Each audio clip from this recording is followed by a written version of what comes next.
Good evening, my friends, and welcome to a brand new episode of Terror Radio Podcast. If this is your first time joining me, then welcome. This is a podcast dedicated in bringing you the best of horror and thriller, old-time radio broadcasts, as well as original stories. I'm your host, Keith, aka the Radio Show Nerd. And tonight's episode is entitled The Last One Standing. So, without further ado, this is Terror Radio.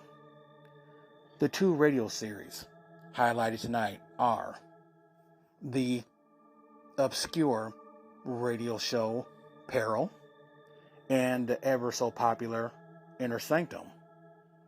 The first radio play is called Lucky Lady, and I wasn't able to find the date of this first broadcast on Peril.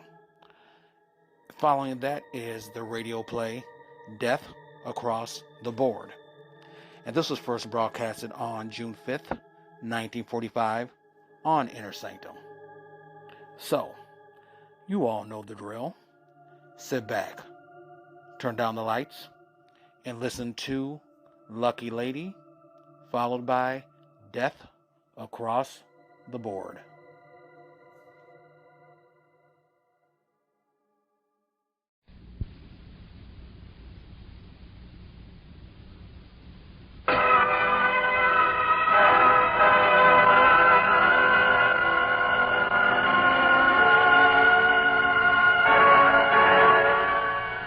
Peril. Stories of suspense.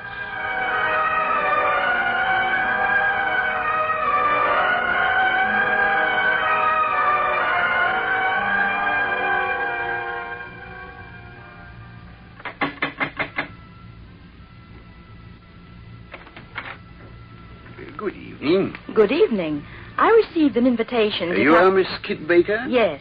Good. If you'll give me the invitation you received, Miss Baker? Yes. Here you are. Thank you. Please come in. Thank you. I'll take your coat. You'll find the others inside. The others? Yes. Well, who lives here? Don't you know?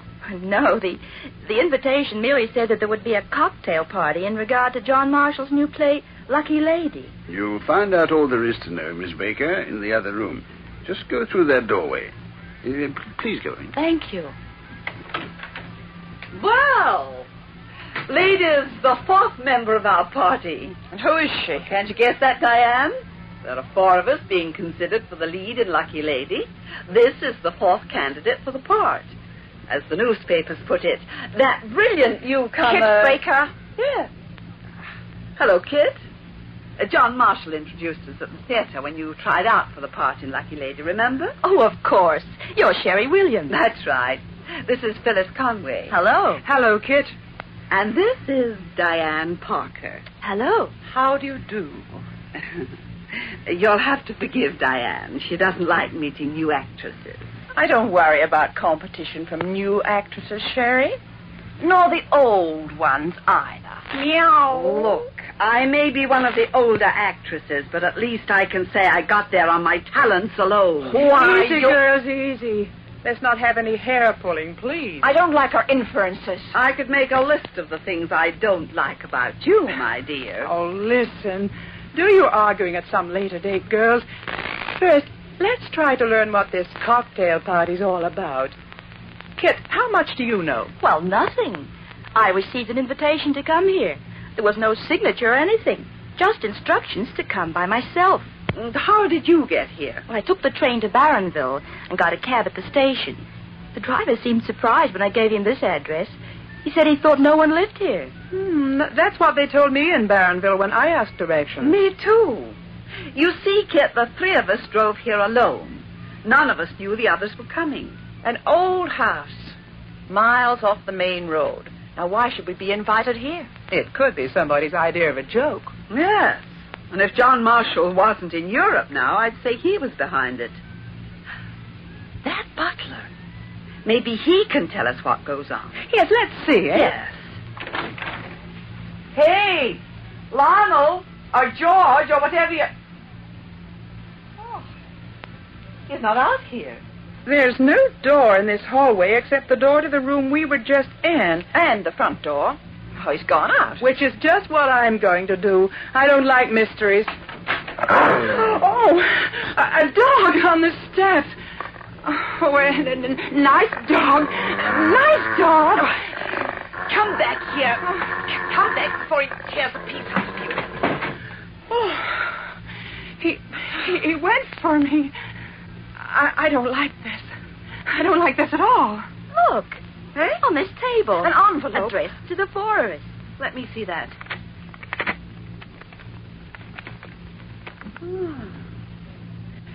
Dear ladies, only one of you can appear in the play Lucky Lady. The one who does will indeed be a lucky lady. Because tonight, 3 of you will die.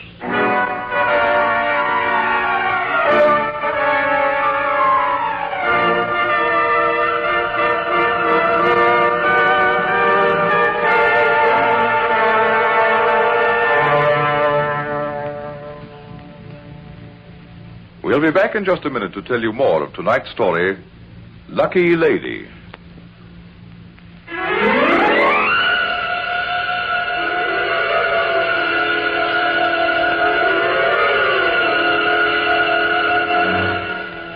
If this is somebody's idea of a joke... That dog out there, he's no joke. Joke or no joke, I'm not staying here. And how do you propose to get out? The back way. There's a door in the other room. I'll go through the woods, walk to the highway. And what if that dog goes after you? The dog's guarding the front door. If you three stay here and keep him occupied, I can get away. All I need's a few minutes. And what about the rest of us? How long do we stay here? I'll go to the police as soon as I can.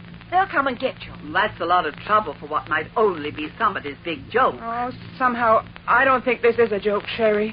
What else can it be? I don't know, but that dog, he went for my throat. Yes. Yes, he did. Diane, I've got no special love for you, but if that dog got hold of He you... won't. If you keep him occupied. How long do you think it will take you to get to the highway? Oh, no more than half an hour. There are houses there. I'll be able to get to a telephone. Telephone. Here's one. Don't waste your time, dearie. I can see the cut wire from here. I noticed that as soon as I came in. I thought it was part of the joke. Perhaps the joke is on me. What do you mean by that? Well, I haven't had any experience on the professional stage, but, well, I've been told I have a good chance of getting the leading role in Lucky Lady. It could be that this little party was arranged to frighten me off. Who told you that you had a good chance of getting the part? John Marshall himself, just before he went to Europe. For your information, Kit, he gave each of us the same line. Well, I have only your word for that. Do you honestly believe that the 3 of us would get together to eliminate you? Well, why not?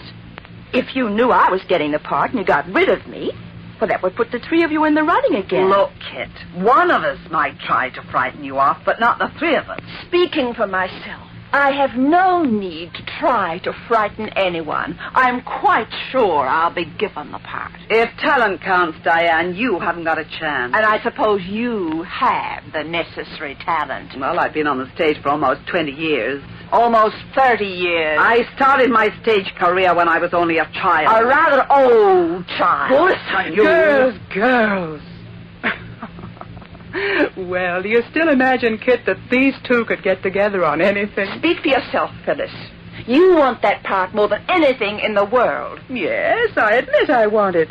The role of Sarah Martin in Lucky Lady is a chance of a lifetime. It's a great play, a wonderful role, but... Oh, I'm not worried. If I get it, I get it. If I don't, well, there are other parts. In the meantime, I'm doing all right with radio and television. You're a has-been and you know it. Lucky Lady's your last chance for a comeback. You're such a lovely girl, Diane. Why is it that no one's ever tried to strangle you? You know, what you need is a darn good spanking. Touch me and I'll scratch furrows in your face. Well, Kit, do you still believe we're ganging up on you? If she does, she's crazy. I have no need to gang up on anyone. I'll get that part. I know I'll get it. No, You've worked hard enough for it. That is, you've worked on John Marshall. One of these days, Shirley Williams. If you're thinking of a good fight, Diane, don't wait for one of these days. Come at me right now. I've handled your kind long before this and enjoyed it. Why should I let you mark my face? I bet that's exactly what you'd like to do. You know I'm younger and prettier than you are. Oh, get her away from me before I do something drastic. I think we'll do as you suggested, Diane. You will call the police and tell them about us, won't you? Of course I will. You'd better, my dear, or Sherry and I will both be coming after you. All right, Diane. See if you can get out through the back of the house. If you can, we'll keep the dog occupied. I'll shout to you when I'm ready. Lovely girl. I still think this may be a game of some kind. You don't know much about people, do you, kid? Those arguments of yours, why, they could have been just an act. Honey, I'm a good actress, but not that good. There's a way out. The back door isn't locked. Well, you'd better make sure there isn't a dog out there, too. Go on, look. All right. There's no dog. Then get ready to run. Here we go. I'm on my way. Hello, fella. Oh, my. What nice big teeth you have. Landed firmly on the second step. He wouldn't let anything get past him. Oh, don't worry, boy. We're staying right here. Diane should be in the woods by now. Yeah. No! No! That's Diane!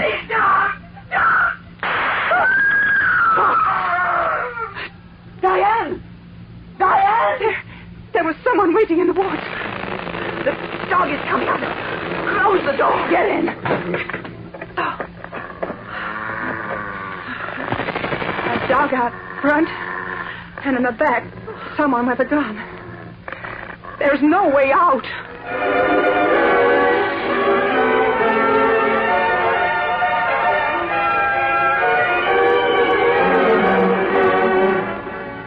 What can we do? If only a car would come along, we could shout. Oh, that's not likely. Not along this lonely stretch of road. Oh, you've been quiet, kid. That scream. It was so real. Oh, of course it was real. But why? Why would anyone want to kill us? That part in Lucky Lady. What a perfect way to get rid of the competition. Phyllis. Why else would anyone want to murder three of us? That butler. He could have been waiting out there with a gun. He could have been hired by one of us. I never saw that man before in my life. Nor have I. One of you could be lying. It may also be that you arranged all this. Oh, you know me better than that. Do I? All I really know about you, Phyllis, is that you want that part in Lucky Lady. And you want it badly. As Diane said, it's your last chance. Doesn't the same apply to you? You're practically finished as a leading lady. I happen to know that you've been offered 2 character parts in the past month, and you turned them both down. I'm not ready for character parts yet. No? There's a mirror over there, Sherry. Look into it. I can play that part. I know I can do it. Oh, perhaps you can. But you and I both know how it is in the theater. When in doubt, choose the younger actress. On the other hand, you, Kit. It's not often that an unknown actress gets a chance for a big part like this. I've seen ambitious young actresses before today. Girls who hid their dirty little minds behind innocent expressions. It could be that way with you, too. You're doing all the talking, Phyllis. But that may be just a cover-up. You may be the one who's arranged all this. Yes, I could be. It could be any of the 3 of us.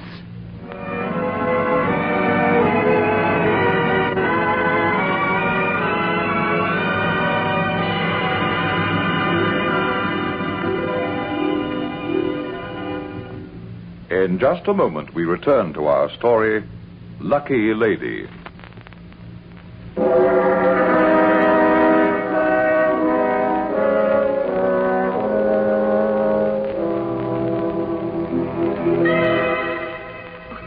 Aren't we a cozy threesome? There's one consolation. 2 of us are innocent. I wonder which of the 2 of you is the guilty one. I was just thinking the same thing. And you, Kit? Aye. For all I know, it could be both of you. Oh, no, my dear. The killer is playing a starring role. She wouldn't allow a co-star. be too risky anyhow. But she has an accomplice. That's risky, too. Accomplices can be gotten rid of. Spoken like a woman with experience and that sort of thing. It's all so obvious, Phyllis. Obvious enough for even you to have thought of it. Look, we just can't sit here suspecting each other. Oh, no, we can't just sit here. Sooner or later, something has to happen. That note in the hallway, it said that 3 of us were to die. The note. I was the 3rd one to get here. The note wasn't there when I arrived. You, Kit. You were the last to arrive. Yes, and you were the one who found the note. It was there on the table in the hall. I didn't see it. But I tell you, it was there. You could have put it there. No, I didn't. We only have your word for that. I didn't. Well, I have the note here. I'll read it again. It's typewritten, but there may be something in the wording that gives us a clue. Dear ladies, only one of you can appear in the play Lucky Lady. The one who does will indeed be a lucky lady, because tonight 3 of you will die. It starts off, dear lady. Yes, hardly the way a woman would begin a note that was meant for 3 other women. John Marshall. This is just the sort of thing he'd do. Yes, it is. No, I don't believe it. Kit, you don't know John Marshall. He has a practical joke for every occasion. Do you call murder a practical joke? No, but we're not sure it was murder. We heard Diane scream and 2 shots, but that could have been fake. Yes, of course. Oh, we're being fools to let him frighten us out of our wits. Isn't it just like him? He tells us that we have a good chance of getting the part, then he arranges this. But he went to Europe a week ago. He could easily have flown back, if he went at all. For all we know, he may have stayed in New York getting this monumental practical joke ready. And Diane, well, what about her? He put her wise to it, of course. He probably told her that she had the part, but that he wanted to have a little bit of fun. Is this his idea of fun? My dear, this is nothing to what he's capable of. Remember what he did to Benita Cromwell, Phyllis? Yes, that was the dirtiest trick of all time. During the war, Benita had just married a pilot who was sent to New Guinea.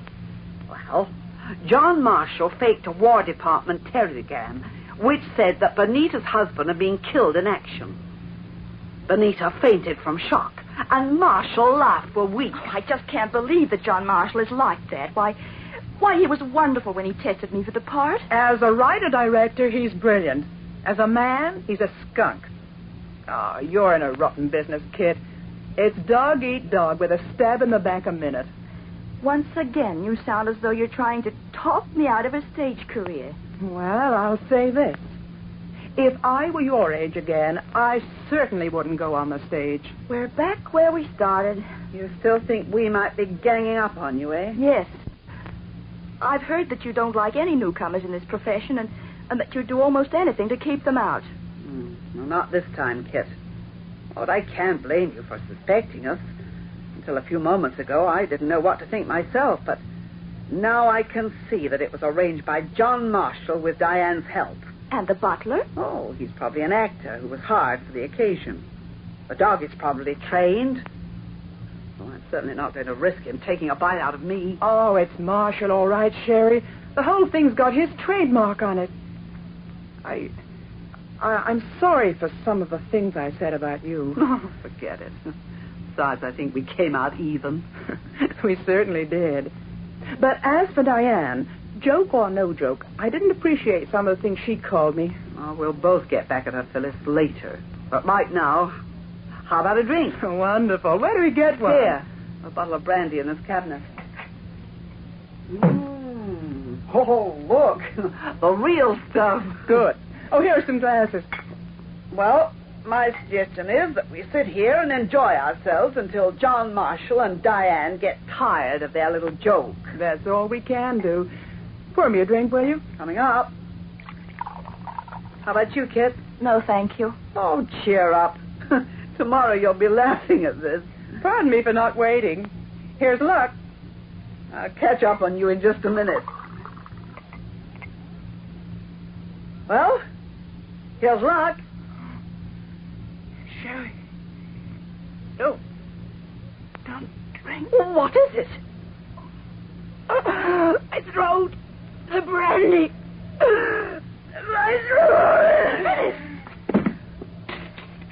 She cushioned her fall very nicely by putting her hand out, didn't she? Nice acting, Sherry. As for you, Phyllis, that was brilliant. But now you can get up. The joke's over. She's not acting. She'll never act again. If you don't believe me, feel her pulse. Go on, feel it. There isn't any pulse. Poison.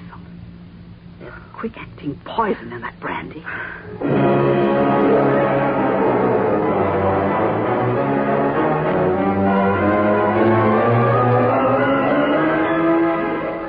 We'll be back in a minute to Peril and our story, Lucky Lady.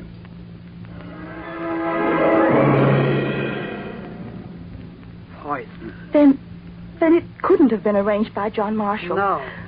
Oh, what's behind it all? It's just as I thought in the beginning, the process of elimination.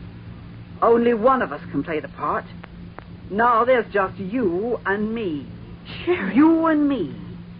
Phyllis talked about ambitious young actress. No, it's not me. Diane wasn't a good actress, but she was fairly well known. And she's just as young and as pretty as you are.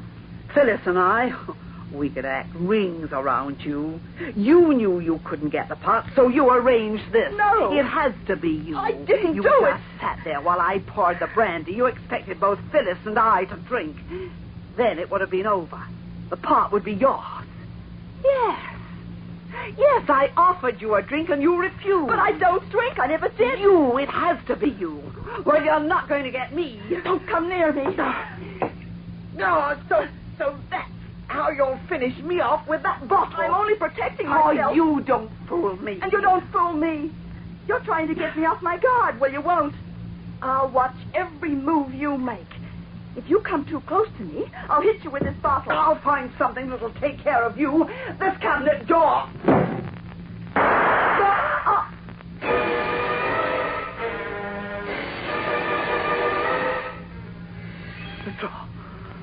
The door. God. Oh. Sherry. Dead. The drawer. A gun rigged up inside. Fixed so that it'd fire when the drawer was opened. Oh, if I can get that gun out, I can take care of the dog. Oh. There. The gun's empty. There was only one bullet in it. First Diane, Phyllis, Sherry. Oh, what can be the answer? Wait, there's only one answer. Only one. What'll I do? I know. The brandy.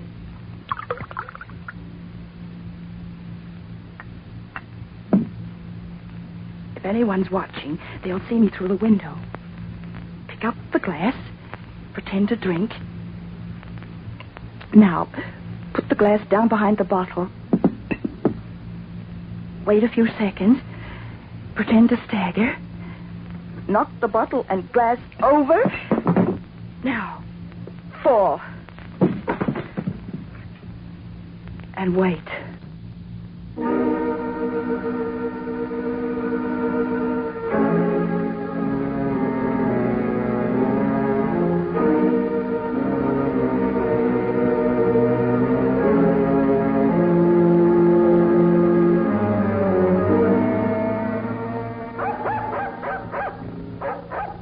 Barking.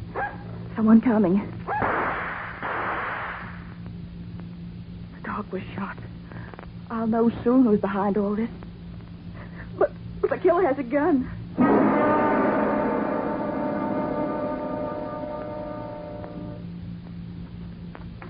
The front door.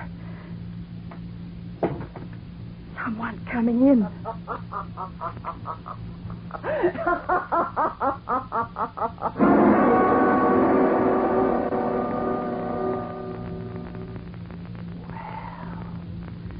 There you are, the three of you.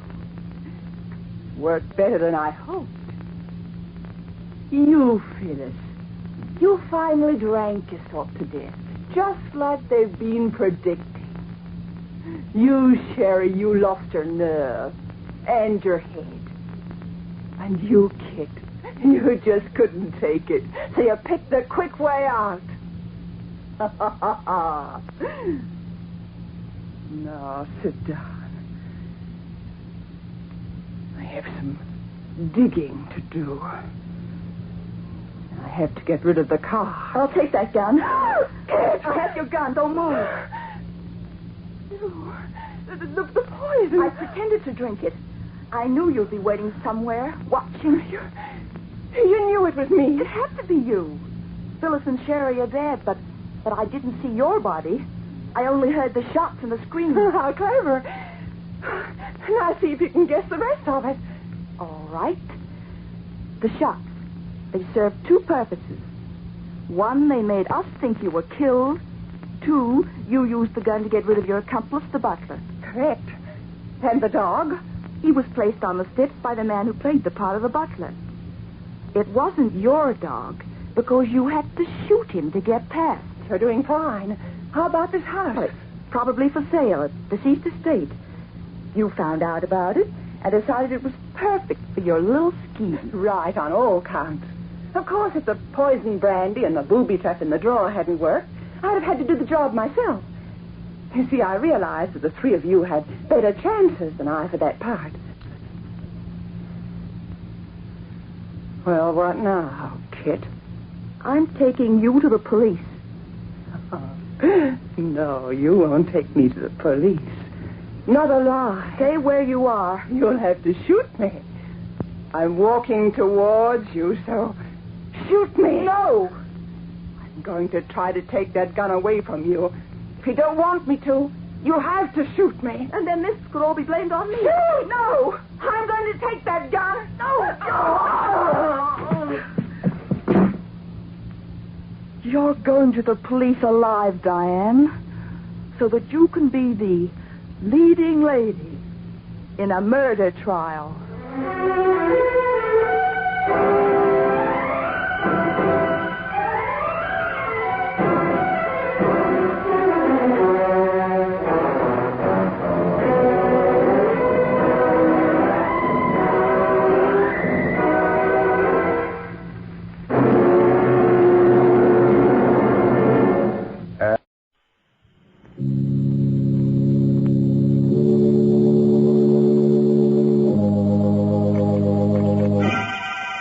Lipton Tea and Lipton Soup present Inner Sanctum Mysteries, starring Raymond Massey.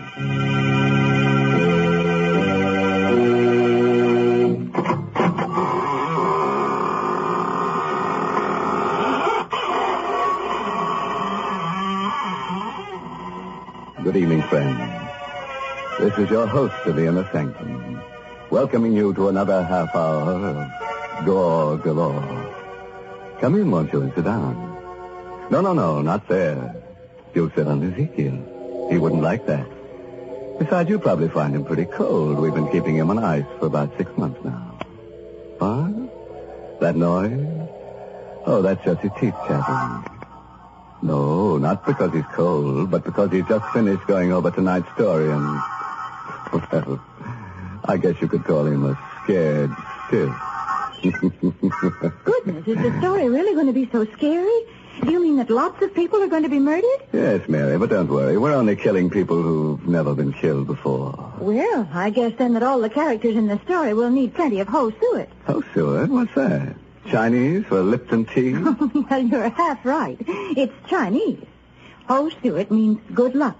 And that's what it says in Chinese characters on the sterling silver medallion that the Lipton people are offering to the ladies. Yes, ladies, the medallion is a Chinese good luck charm. But more than that, it's a really lovely piece of jewelry.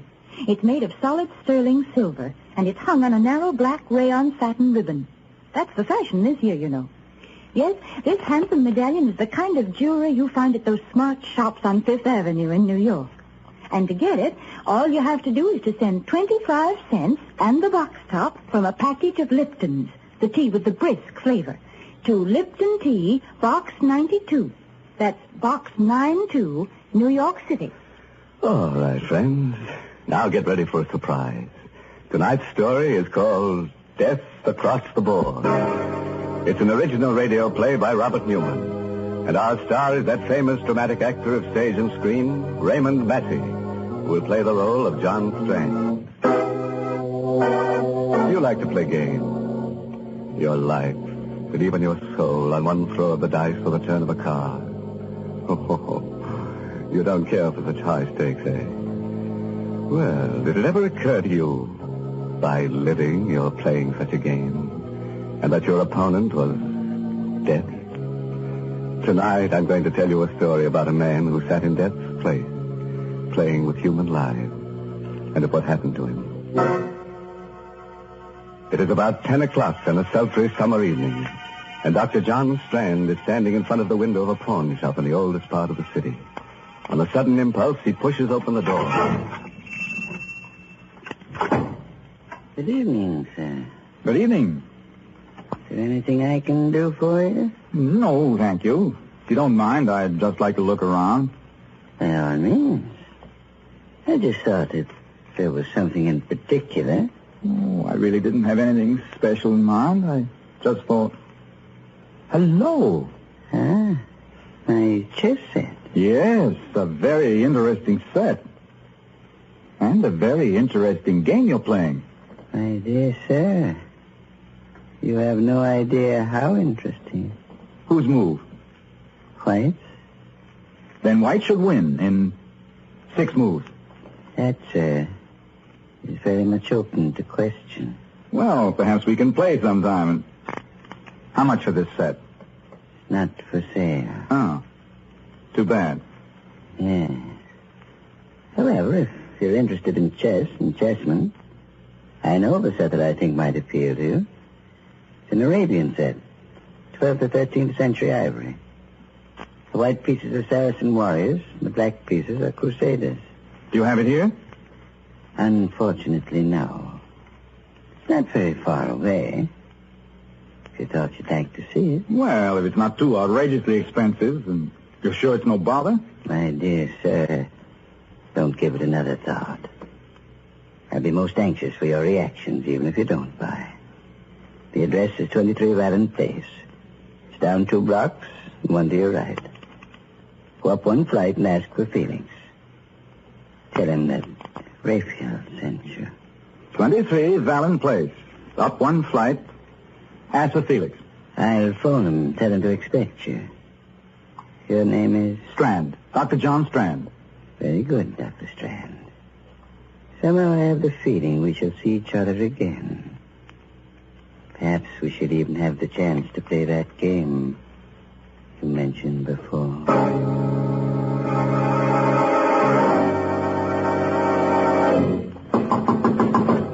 Who's that? Who's there? Felix? I said, who's there?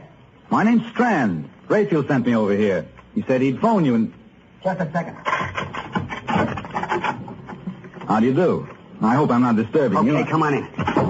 Stick 'em up. What? I'm afraid there must be some mistake. Sure is, Bob, and you made it, thinking you could come here and take me this way. But this is ridiculous. I said stick 'em up. Keep 'em up, or I'll let you have it right now. What for? Because I said so, that's what for. Let go of me.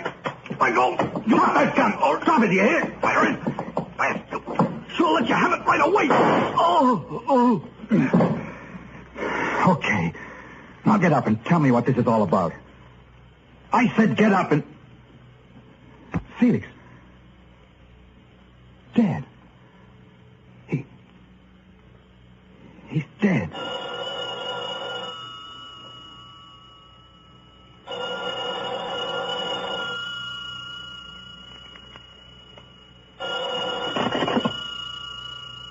Hello? Felix? I'm sorry, but he can't come to the phone right now. Oh, Strand. Congratulations. What? Who is this? This is Raphael. Now, do you think it's possible for White to win in 5 moves? What do you mean? You killed him, didn't you? Of course you did. Or you wouldn't be speaking to me now. May I suggest that you go through Felix's pockets, take out the most interesting thing you find there, and bring it to my shop? What? Hello. Hello. Rayfield. Go through his pockets. I've got to get to the bottom of this, find out what it's all about. A wallet. Keys. And a chessman. A black rook. All right, Mr. Rayfield. I think perhaps I'll take you up on that. I will go back to your shop.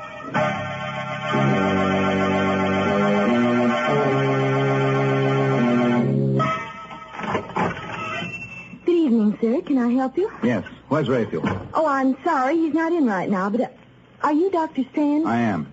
I'm Alice Hines. He must have been expecting you. He asked me to give you this. What is it? I don't know, but Another chessman. A white knight. Oh, yes. Mr. Rayfield is quite a chess player. He's more than that. He's a murderer. What? What do you mean? He sent me to see someone, a man named Felix, to look at a chess set. When I got there, he pulled a gun on me and... Well, when I tried to get it away from him, it went off and killed him. Oh, no. Don't look so surprised and innocent. You work for him. You must know what it's all about. There must be some mistake, some horrible mistake. A mistake, eh? Then why did he phone Felix's while I was there? How did he know he'd been killed? Why did he laugh about it? Tell me to come here. Well, I don't know, but I can't believe that about him. I won't. No? Well, we'll see what the police have to say about it. Where's the phone? Back there. But if you're serious about it, you don't have to bother calling them. Riley just went past here a few minutes ago. There he is, up at the corner. Fine. That'll save some time. Officer! Oh, officer, would you... Good Lord. Someone shot him. That woman hiding behind that car there. The woman in black. She's coming in here. Don't just stand there. Get inside and shut the door. You shot Riley. You killed him. 6 months I've been trying to find out who got Ben. Now I can rest in peace. Where's Rayfield? Rayfield? He's the one that got the dope for me. Told me how to knock the cop off. Told me to come in here afterwards. Well, Mrs. Hines? Why are you looking so funny? Say, whose side are you on, anyway? Not ours, my dear. Not ours. Oh, that's it. I just took it for granted you were working for Ray. Okay, get him up and keep him up. What'll I do with him, Rayfield? Where are you, anyway? Oh, I'm around here someplace. As to what to do with them, I leave that to your discretion. After all, they are witnesses. Yeah. That's right. May I recommend the cellar? Right through that door there. It's secluded and quiet. Okay. Get moving. I repeat, Miss Hines. Well? Fantastic. What are you going to do to us?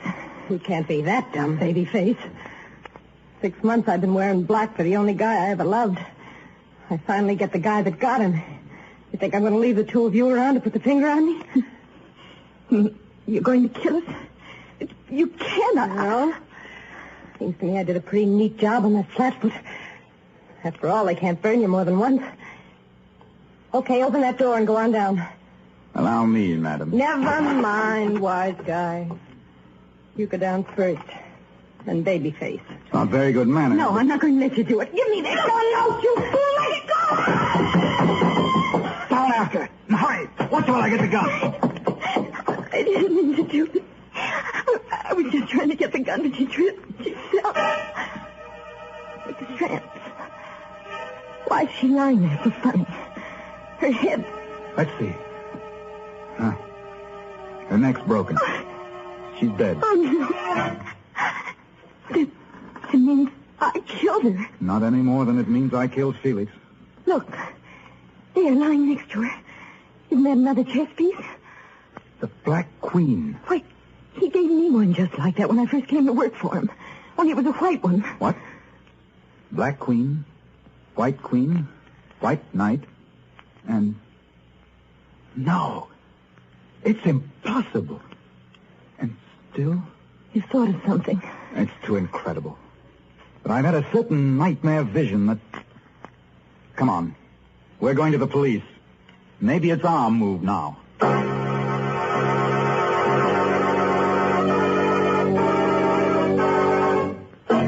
Well, live and learn. I always had an idea that I wouldn't like chess, that it was a pretty slow game. But here we've only been playing for about 15 minutes, and we've chalked up 3 corpses already. Yes, this kind of chess is just like a divorce. Why? What do you mean? Well, it's a good way to get rid of your wife. That is, if she's a stale mate. Well, I assure you, most men don't want to get rid of their wives. Is that so? Didn't you tell me that a man had written in to ask for that Lipton sterling silver medallion on the black ribbon? Yes. And didn't he say he wanted to put it around his wife's neck as a choker? Oh, dear, you don't understand. A choker is just one of the ways in which you can wear this medallion. Of course, you can also wear it as a necklace or... Well, here's what one of our listeners says she does. I put the medallion on my charm bracelet. I just took it off the narrow black rayon satin ribbon on which it's hung and then slipped it on my bracelet. The medallion was just the right size. Yes, ladies, and no matter how you wear it, the medallion is really a smart piece of jewelry. It's made of solid sterling silver, and it's about 1 inch in diameter. So send for your medallion tonight. The Lipton people are making it easy for you to own one. Just send 25 cents and the box top from a package of Lipton's, the tea with the brisk flavor, to Lipton Tea, Box 92. That's Box 92, New York City. It's better right now, friends, while your hands are still steady enough to address the envelope. Well, let's go back to our game of chess. And our star, Raymond Massey, who's playing the role of John Strand. It's about a half hour later now. Dr. Strand and Alice Hines are sitting in a bare, quiet room, the chief's office at police headquarters. For the past 10 minutes, Strand has been talking steadily, describing everything that has happened. So you each bumped someone off, eh? And you've come to give yourselves up. We certainly did not come here to give ourselves up, Chief. I told you that in both cases it was self-defense. We're here because there's a madman loose, a homicidal maniac. And you... guy that just goes around bumping people or rather gets other people to do his killing for him. No, there's more to it than that. Much more. Yeah? What? It just came to me a little while ago. There was something strangely familiar about this Raphael, and... Did you ever hear of Raphael Norbert? No. He was one of the greatest chess players the world has ever known. About 5 years ago, he disappeared. Well, he's playing another chess game now. The maddest game that ever was. Is there a map of the city around? Right there on the wall. Let's see. Now, here's Raphael's shop, and... Yes, this would be it. This section of the city here, 8 blocks each way. This is his chessboard. And human beings, people like Alice and I, are his chessmen. What? John. I know it sounds fantastic, but I think it's true. When he sent me to Felix's, he told me to go down 2 blocks and 1 to the right. That's the move of the night. In other words, he had cast me as one of the white knights in his crazy game. Alice was the white queen. He himself was the black king, and so on. He just lined up all these people. Said, you play this piece, you play that, no. And... That was the beauty of the game. The fascinating, exciting part to him. No one knew that they were playing in it, but he. For instance, Felix didn't know that he was a black rook any more than I knew I was a white knight. But his black pieces were all criminals of some sort who wouldn't hesitate to kill. And it was by killing that one piece took another. You see, that was the ultimate refinement. The thing that made this the greatest game Norbert had ever played. He could plan a move, but he had no way of telling which piece would take which. For instance, I killed Felix instead of his killing me. In other words, he was not only playing his game against law and order, against society, but he was matching his brains against that of every piece in the game. Against law and order, eh? I got this in the mail a couple of weeks ago, without any letter or anything. How would it fit in with your theory? The White King. Of course. He's cast you in the role of the White King. In other words, he's playing this game principally against you. Now do you believe this, Mr. Adams? Do you? I don't know. It's possible, I suppose. We've been having a funny kind of crime wave lately, killings without any apparent motive. Hello? Hello, Chief. Valenti speaking. I'm down at the corner of 3rd and Sycamore, and there's something kind of screwy going on. Hello, Valenti. What's the matter? One of our detectives calling from 3rd and Sycamore. Said there was something screwy on, and then, well, it sounded like somebody got him. I'll make sure about this before you answer, but would this be part of what you were talking about? Let's look at the map again. 3rd and Sycamore. That would be in the area that's Rayfield's chessboard. Yes, I think it is. Okay, come on. We're going down there.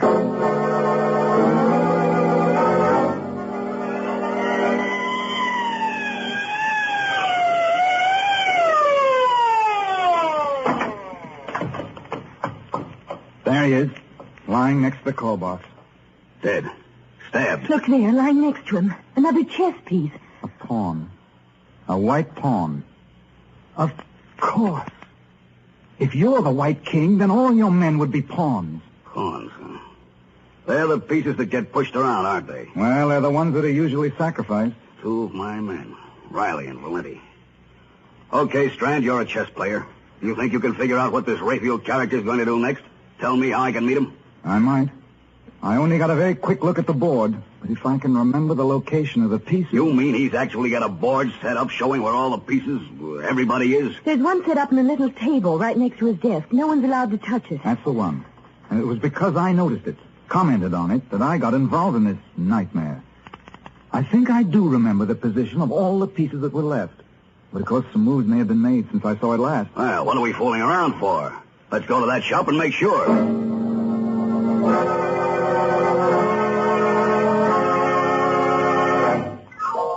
All dark. Doesn't look as if anyone's in the store. Locked, all right. You got a key, haven't you, Alice? No, Rayfield never gave me one. He always locked up himself. Well, what do we do? 2 of my men killed and you ask me something like that. Look out. Okay. Where's the light? Right here. There's the chessboard over there. I know. Let's take a look at it. This all there is to the place? Except for the cellar. She must still be down there. That woman in black... We'll go down there later. Well, Strand? Well, at the moment, black seems to have the edge on us. Several moves have been made, and we've lost several pieces. But we've still got a fair chance... The devil's winning that game. Where's this Rayfield guy, the Black King? What's he going to do next? Just give me another minute or two, will you? The Black King is still in his own square, which would seem to mean that Rayfield was still here someplace. The thing is, I'm not sure whose move it is now. You're right, Strand. I am still here. And it's my... What in thunder? It's him speaking over some kind of loudspeaker system. Maybe from the cellar. From the cellar, huh? Now, I'm going to...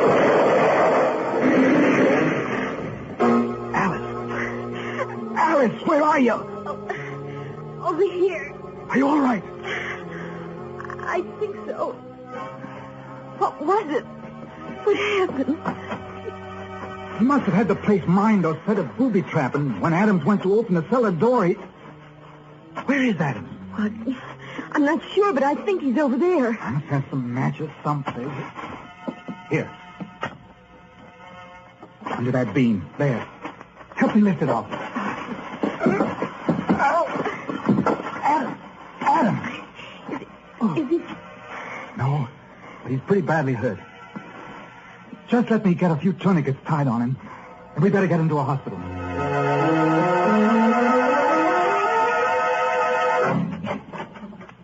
This way. The emergency ward's right in there. How do you know? Well, I ought to. I interned here. Funny. There's no one around. Well, let's put him right there, on the table. Gently. That's it. Hello? This is Dr. Strand speaking from the emergency ward. I've got a very severe accident case here. Is there anyone around who can take care of him? What about surgery? Crandall? Oh, fine. Will you ask him to get down here as soon as possible? Thanks. The chap I used to know is just finishing an operation. He'll be down in a few minutes. Will there still be time? Yes, I think so. We'll have to give him a transfusion once we get him patched up. I'll start scrubbing up myself in case Crandall needs a hand. Isn't there anything I can do? Just keep your eye on him, the tourniquets particularly. It'd be too bad if he lost any more blood. Right. He's still unconscious, but not... Oh, hello, Crandall. That was quick. Awfully glad you were here. It's a pretty serious case. Adams, the chief of police. An explosion. Oh? If we don't work fast, we may lose him. Shock. Possible concussion. Right axillary artery severed. I got a tourniquet on.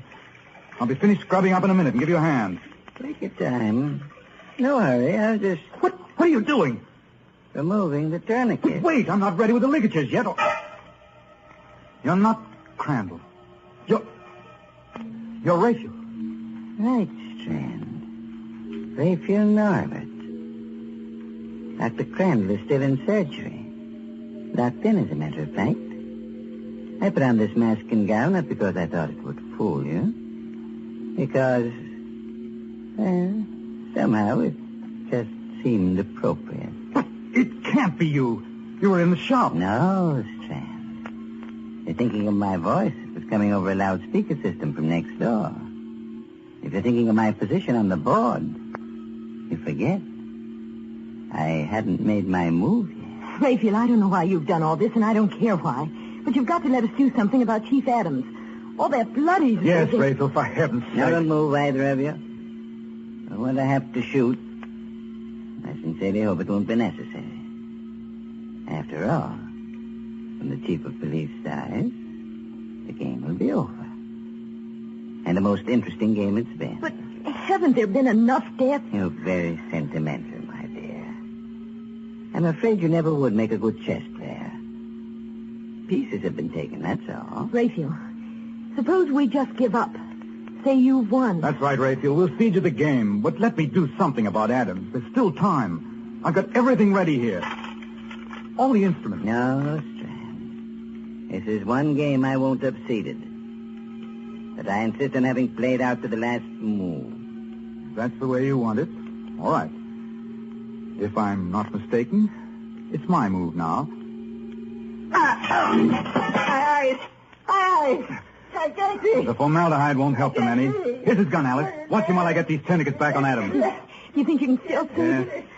His pulse is weak, but I think we can still save him. As for you, Raphael, you made one bad mistake. You forgot that 3 of us came to your shop. The White King, White Queen, and White Knight. That would put you in check. Well, Strand, I felicitate and congratulate you. If I'm to lose, I prefer to lose in my own way. Watch your... Oh, he went through the window. There's a railroad underpass right outside. A drop of about 60 feet. I think that's game, match, and tournament.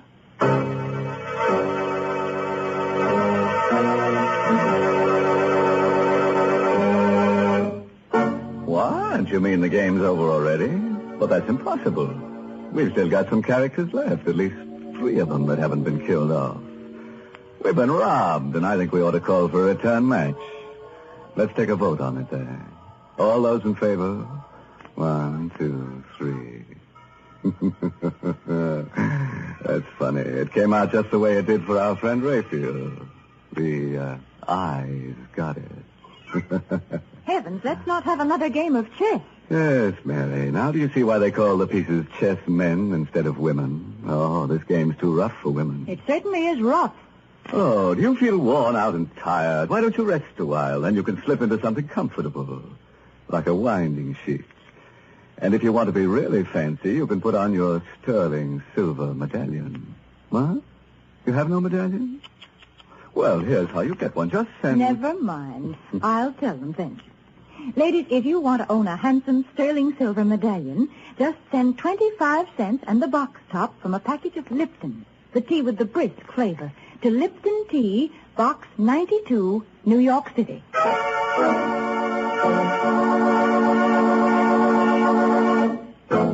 Before I say goodnight, a word of advice. If you should ever get into a chess game with a stranger and you happen to notice that he's got a meat axe on his lap, don't get up and run. Just make sure that there's someone else around to help pick up the pieces. Oh, by the way, this month's Inner Sanctum mystery novel is Lay That Pistol Down by Richard Powell. And oh yes, let me tell you about next week's Inner Sanctum story. Directed by Hyman Brown and brought to you by Lipton Tea and Lipton Soup. Next week's story is about a picture that kills everyone who owns it. It's a masterpiece of murder. Yes, just as soon as a man hangs up this picture, the vice versa happens. The picture hangs him. And now it's time to close the squeaking door until next Tuesday. So, good night. Pleasant dreams.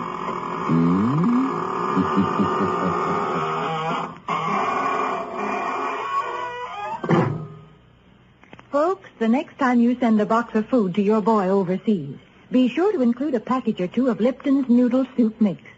You see, Lipton's is just like a taste of home. Yes, it has the same homemade chickeny taste as the soup you make yourself, the soup your boy's always been so fond of. That's why it's such a thoughtful, welcome little gift to send Lipton's. And as you know yourself, Lipton's Noodle Soup makes a grand snack. So remember, send a package or two to your boy. And remember to tune in next Tuesday night for another Inner Sanctum mystery. This is CBS, the Columbia Broadcasting System.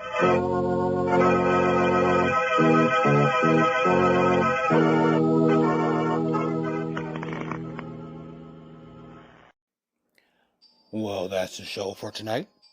I want to thank you all for listening.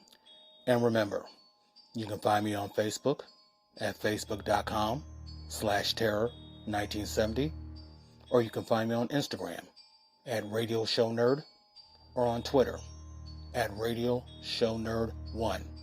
And if you want to drop me a line, say hello, make a suggestion, a request, even a critique, respectfully, please feel free to email me at radioshownerd@gmail.com.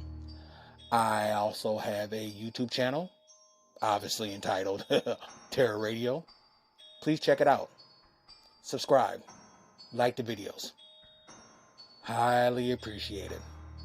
Again, this is your host, Keith, better known as the Radio Show Nerd, signing off.